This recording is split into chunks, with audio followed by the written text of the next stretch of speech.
इस वीडियो में हम लोग बात करेंगे आज दूरदृष्टि दोष। इसके पहले निकट दृष्टि दोष के बारे में वीडियो बना चुके हैं। अब है दूरदृष्टि दोष। नेत्र दोष में जो दूसरा टॉपिक होगा दूरदृष्टि दोष, इंग्लिश में हाइपरमेट्रोपिया इसको कहते हैं। दूरदृष्टि दोष का मतलब क्या होता है? यदि किसी मनुष्य को दूर का स्पष्ट दिखाई दे रहा हो लेकिन पास का स्पष्ट न देख पाए, यानी पास की वस्तु को अगर न देख पा रहा हो, निकट की वस्तु न देख पा रहा हो लेकिन दूर की वस्तु स्पष्ट दिखाई दे रहा हो, तो ऐसे दृष्टि दोष को नाम दिया गया है दूरदृष्टि दोष। इसका जो कारण है चित्र से समझने की कोशिश करते हैं।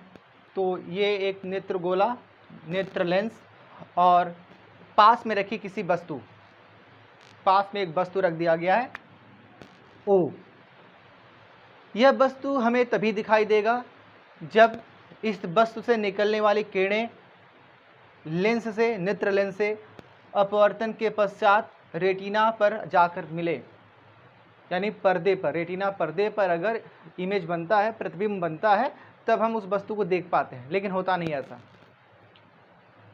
ऐसा हो नहीं पाता है। रेटिना पर इमेज न बन के, प्रतिबिंब न बन के कहीं बाहर बनता है, जाकर रेटिना के पीछे बनता है। निकट दृष्टि दोष में देखा गया था रेटिना के आगे प्रतिबिंब बनता था, अब ये प्रतिबिंब रेटिना के पीछे बनेगा। यानी इमेज कहाँ बन पा रहा है? वास्तव में यहाँ पर, इस बिंदु पर इमेज बन पा रहा है, प्रतिबिंब बन पा रहा है, जबकि प्रतिबिंब बनना चाहिए था इस पोजीशन पे, रेटिना पर। तो जब इधर प्रतिबिंब बन पाता तो हम स्पष्ट देख पाते। तो जो दृष्टि दोष होगा, इस दोष के कारण प्रतिबिंब यहाँ पर रेटिना के पीछे बन पाता है।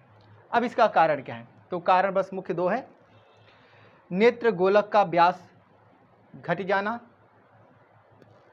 दूसरा नेत्र लेंस की वक्रता कम हो जाना, अर्थात फोकस दूरी बढ़ जाना।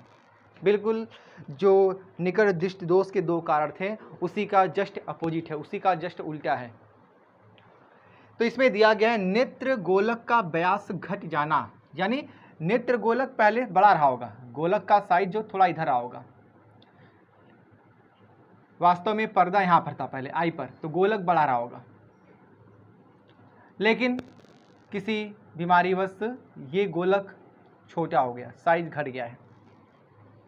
तो नेत्र के गोले का जो व्यास है वो थोड़ा सा कम हो गया हो, जिससे कि ये पर्दा थोड़ा सा आगे आ गया है। वास्तव में यहाँ होना चाहिए था लेकिन आ गया इधर। तो जिससे होगा क्या? प्रतिबिंब पर्दे पर न बन के पीछे बन पा रहा है। तो पहला जो कारण, मुख्य कारण है वह है नेत्र गोलक का व्यास घट जाना। दूसरा जो मुख्य कारण है नेत्र लेंस की वक्रता कम हो जाना। वक्रता कम होना मतलब नेत्र लेंस पहले से थोड़ा पतला हो गया हो। नेत्र लेंस पहले ये था, अब ऐसा हो गया है, पतला हो गया है। वक्रता घटना मतलब नेत्र लेंस पतला हो चुका होगा। नेत्र लेंस अगर पतला हो जाएगा तो सीधे सीधे उसकी फोकस दूरी बढ़ जाती है। तो दोनों लिखा गया है, नेत्र लेंस की वक्रता कम हो जाए या तो मान सकते हैं फोकस दूरी बढ़ जाए। तो दोनों ही अवस्थाओं में गोलक का व्यास घट जाएगा, तभी प्रतिबिंब यहाँ पर नहीं बनेगा। और अगर नेत्र लेंस की वक्रता कम हो जाए या फोकस दूरी बढ़ जाएगा, तभी प्रतिबिंब आर पे न बन के आगे जाकर बनेगा। ठीक है, तो इन दोनों अवस्थाओं में प्रतिबिंब कभी भी रेटिना यानी पर्दे पर नहीं बनेगा और हम उस वस्तु को देख नहीं पाते हैं।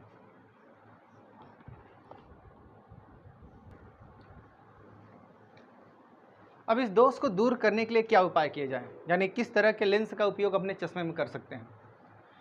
तो दूरदृष्टि दोष को दूर करने के लिए व्यक्ति को चश्मे में उत्तल लेंस का प्रयोग करना पड़ता है। तो उचित दूरी के उत्तल लेंस का प्रयोग कर दिया जाए। उचित दूरी का उत्तल लेंस, तो उचित दूरी का उत्तल लेंस वो अपने चश्मे में प्रयोग करेगा, जिससे कि वो फिर से देख पाएगा साफ। तो कैसे ऐसा होता होगा? हम जानते हैं कि जो उत्तल लेंस होता है वो किरणों को मोड़ता है, फैलाता नहीं है। तो जैसे ये उत्तल लेंस हमने यहाँ पर लगाया तो ये जो किरण इधर जा रही थी ये थोड़ी घूम जाएगी, थोड़ा घूम गया पहले से ही। तो लेंस के लगाने के बाद, चश्मा लगाने के बाद ये किरणें इधर आ गई, घूम गई। ठीक है। और फिर ये लेंस इसको मोड़ेगा तो जो दूर जा रहा था अब वो दूर न जाकर बिल्कुल रेटिना पर्दे पर पहुंच जाता है। तो इस तरीके से, तो यानी ये थोड़ा सा मुड़ गया पहले से ही, यानी पहले मोड़ने का काम ये करता है, दोबारा ये जब मोड़ता है तो बिल्कुल एग्जैक्ट सही पोजीशन रेटिना पर प्रतिबिंब जाकर बन जाता है और फिर उस वस्तु को हम देख पाते हैं। ठीक है। तो इस दोष को दूर करने के लिए मात्र हमें लगाना पड़ेगा उत्तल लेंस, लेकिन वो भी उचित दूरी का, ये नहीं कि कोई भी लगा दिया लेंस। तो चश्मे का नंबर होता है, वही नाप कर लगाया जाता है कि कितनी फोकस दूरी का होना चाहिए। तो उचित फोकस दूरी का एक उत्तल लेंस चश्मे में प्रयोग किया जाए या आँख के अंदर लेंस में यूज किया जाए तो हम उस वस्तु के प्रतिबिंब को पुनः रेटिना पर प्राप्त कर सकते हैं। तो इस दोष का निवारण हो जाता है। तो अवतल लेंस का प्रयोग होता था निकट दृष्टि दोष को दूर करने के लिए, उत्तल लेंस का प्रयोग होता है दूर दृष्टि दोष दूर करने के लिए। जो तीसरा दोष है नेत्र का वो है जरा दूर दृष्टि या वृद्धावस्था दृष्टि दोष। जरा दूर दृष्टिता या वृद्धावस्था दृष्टि दोष इसको कहते हैं, इंग्लिश में प्रेस बायोपिया कहा जाता है, प्रेस बायोपिया। तो यह दोष उम्र के साथ होता है, यानी उम्र अगर ज़्यादा हो जाए, 50-60 साल हो चुका होगा तो यह दोष होना स्वाभाविक है। यह दोष होता क्यों है? इसका मुख्य कारण वृद्धावस्था आना, यानी वृद्ध होने पर शरीर का सभी अंग जो है मांसपेशियाँ ढीले होने लगती हैं। तो आँख के अंदर की जो मांसपेशी है जिसको हम लोग सिलरी मसल्स कहते थे, जो दबाव बनाने का काम करता था, वो भी ढीली हो जाती हैं। तो इस तरीके से सिलरी मसल्स दबाव सही से नहीं बना सकती है। उस केस में जो समायोजन करने की क्षमता है, जिसको हम लोग सामंजन क्षमता कहते थे, आँख की सामंजन क्षमता या नेत्र की सामंजन क्षमता, ये हम किसी दूर के वस्तु को भी स्पष्ट देख पाते हैं, पास के वस्तु को भी स्पष्ट देख पाते हैं। बहुत पास कर दे तभी हम लोग देख पाते हैं। अलग बात है कि दर्द होने लगता है आँखों में, सिलरी मसल्स का दबाव इतना ज़्यादा होने लगता है कि आँख से पानी निकलने लगता होगा या दर्द होने लगता होगा। ठीक है।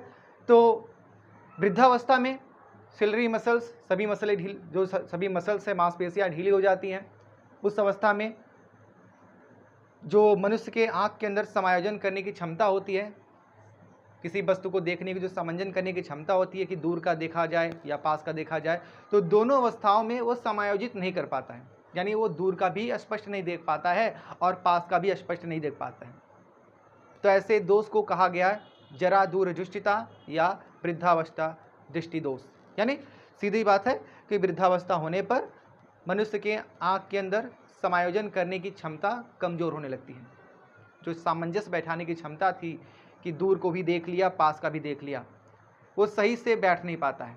मसल्स, मांसपेशियाँ सही से काम नहीं करती हैं, ढीली हो जाती हैं।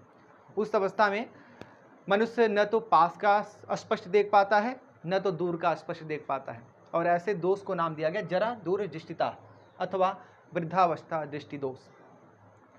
इस दोष को दूर करने का उपाय, कारण क्या है? कारण बस यही है, वृद्धावस्था होना, मसल्स मांसपेशियों का कमजोर हो जाना।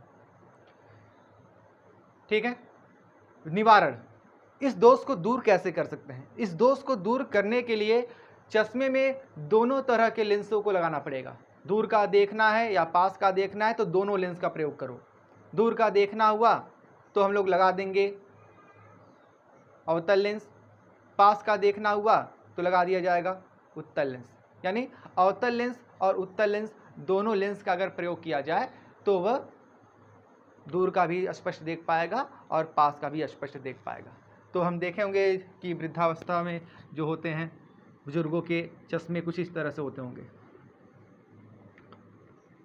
इनके चश्मे में दोनों तरह के लेंस लगे होते हैं ऐसे भागों में। ठीक है। ऐसा उनका चश्मे का शीशा होता होगा। ये उत्तल लेंस होता है और ऊपर का भाग जो होता है अवतल का होता है। ठीक है। जब दूर का देखना होगा तो सामने देखते हैं, ऊपर वाले भाग से देखेंगे तो दूर का देख सकते हैं, और जब कुछ पढ़ना लिखना पड़ता है तो इसमें से देख लेते हैं नीचे वाले भाग से। ठीक है। नीचे आँख करके पढ़ सकते हैं। तो इस तरीके से वो दूर का और पास का देख सकते हैं दोनों लेंसों वाले चश्मों का प्रयोग करके। तो दोनों तरह का लेंस चश्मे में प्रयोग करते हैं, ठीक है। उत्तल लेंस और अवतल लेंस। अवतल लेंस ऊपर होता है और उत्तल लेंस नीचे छोटा सा लगा होता है। कभी कभी ऐसा भी होता है कि आधे भाग में लगा होता है ऐसे करके। ज़्यादातर ऐसे ही मिलते होंगे चश्मे बुजुर्गों के, ठीक है। तो जिनको ये प्रेस बायोपिया या जरा दूर दृष्टिता होता है वह दोनों तरह के लेंस का प्रयोग चश्मे में कर सकते हैं। तो ये था मानव दृष्टि दोष, यानी नेत्र के जो दोष थे वो हो गए। सभी तरह के दोषों को किया गया। न्यूमेरिकल्स यानी सवाल इसी पर आधारित हो सकते हैं, फोकस दूरी पर आधारित है, जो इसके पहले वीडियो में बताया गया था, उसी पर आधारित और भी सवाल होंगे जिनको सॉल्व कर सकते हैं।